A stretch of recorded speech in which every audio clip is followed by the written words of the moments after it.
बेना लाडकी मारी, नौकरी फौजोरी घणी दोरी सा। सुन मारी बेना लाडकी मारी, नौकरी फौजोरी घणी दोरी सा। सर्दी रे सोमासो, गर्मी रे उनाळो, छुट्टी रे सेनी कोरे कोनी सा।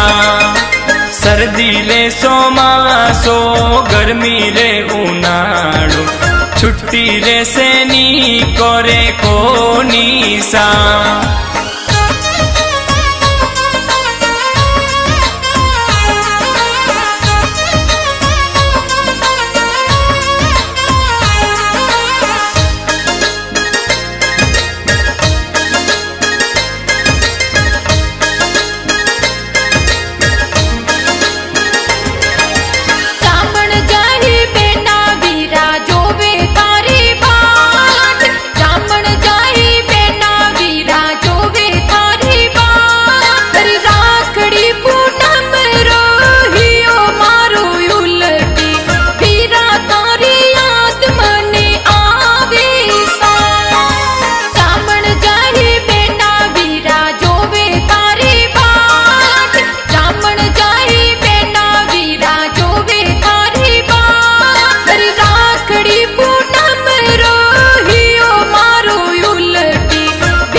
आवण हारू हियो तरसे बूढ़ा मायड़ बाप।